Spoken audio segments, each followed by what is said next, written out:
தமிழக ஆளுநரின் பதவிக்காலம் இன்றோடு முடிவடைய உள்ளது. இந்த நிலையில் புதிய ஆளுநர் நியமிக்கப்படுவாரா அல்லது ரோசையாவே தொடருவாரா, மத்திய அரசு என்ன மாதிரியான முடிவு எடுக்கப் போகிறது என்பது குறித்து நமது டெல்லி செய்தியாளர் கணபதியிடம் கேட்கலாம். கணபதி, ரோசையாவின் பதவிக்காலம் இன்றுடன் முடியவிருக்கும் நிலையில தமிழக ஆளுநர் விஷயத்துல மத்திய அரசு என்ன மாதிரியான முடிவெடுக்க திட்டமிட்டிருக்கு?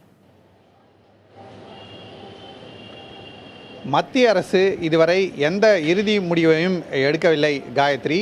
இதற்கு காரணம் என்னவென்றால், பாரதிய ஜனதா கட்சி தலைமை சமீபத்திலே குஜராத்திலிருந்து முதல்வர் பதவியை ராஜினாமா செய்த ஆனந்திபென் பட்டேல் தமிழகத்துக்கு கவர்னராக வர வேண்டும் என விரும்புகிறது. ஆனால் இதுவரை அந்த விருப்பத்துக்கு அவர் ஒப்புதல் கொடுக்கவில்லை. பாரதிய ஜனதா கட்சியின் தலைமை தொடர்ந்து அவருடன் பேச்சுவார்த்தை நடத்தி கொண்டிருக்கும் காரணத்தால் இறுதி முடிவு இன்னும் எடுக்கப்படவில்லை. அவர் ஒப்புதல் கொடுத்த உடனேயே மத்திய அரசு இதற்கான பரிந்துரையை குடியரசுத் தலைவருக்கு அனுப்பும் என தெரிகிறது.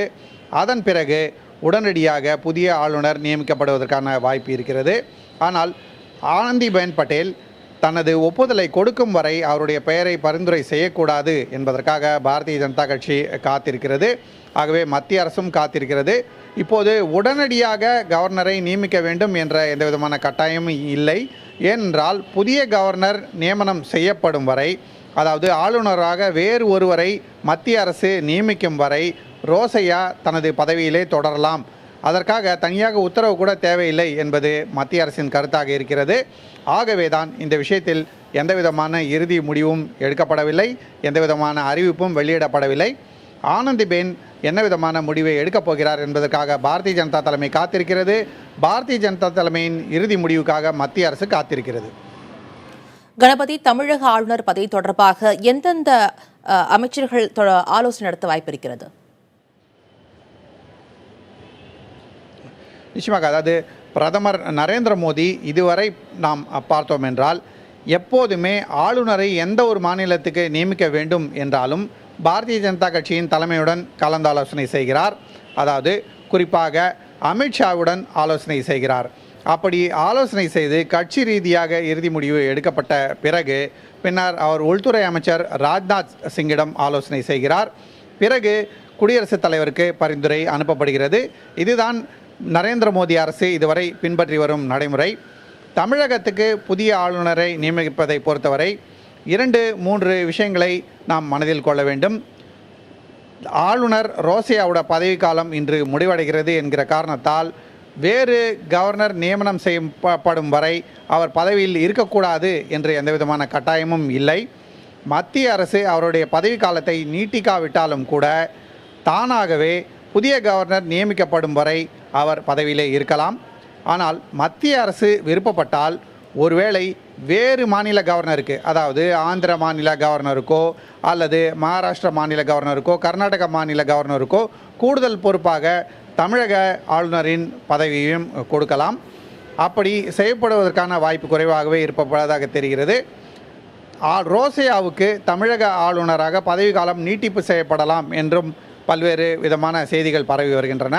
ஆனால் அப்படி எந்த விதமான ஆலோசனையும் நடக்கவில்லை என உள்துறை அமைச்சகத்தை சேர்ந்தவர்கள் சொல்கிறார்கள்.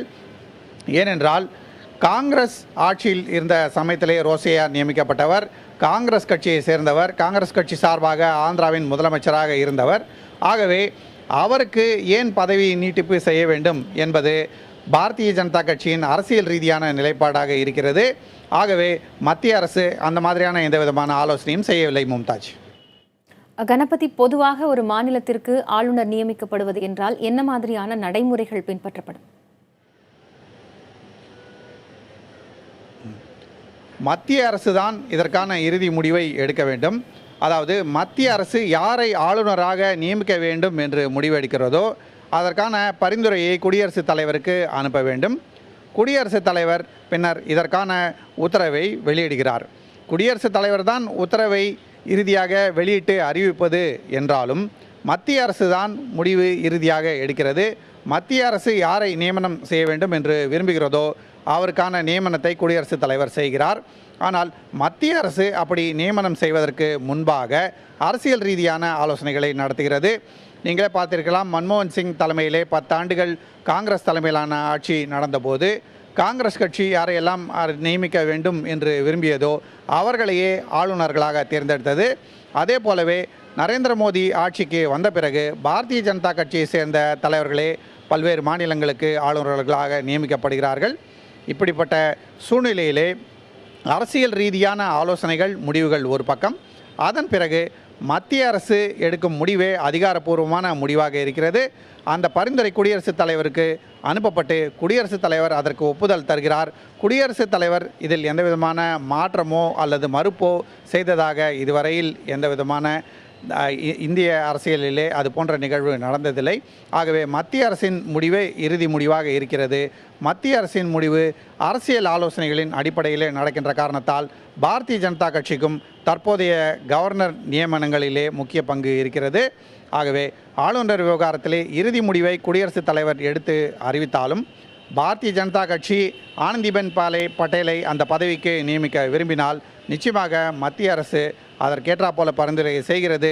அதற்கு குடியரசுத் தலைவரும் ஒப்புதல் கொடுப்பார் என்பதே எதிர்பார்ப்பு. ஆனால் அதற்கு முன்பாக ஆனந்திபென் பட்டேல் இந்த பொறுப்பை ஏற்றுக்கொள்கிறேன் என்று பாரதிய ஜனதா கட்சி தலைமையுடன் உறுதியாக சொல்ல வேண்டும். அத்துடன் அவர் குஜராத் அரசியலிருந்து ஓய்வு பெற்றதாக ஆகிவிடும். ஆகவே தான் இந்த முடிவெடுப்பதிலே சில தாமதங்கள் ஏற்படுகின்றன. காயத்ரி.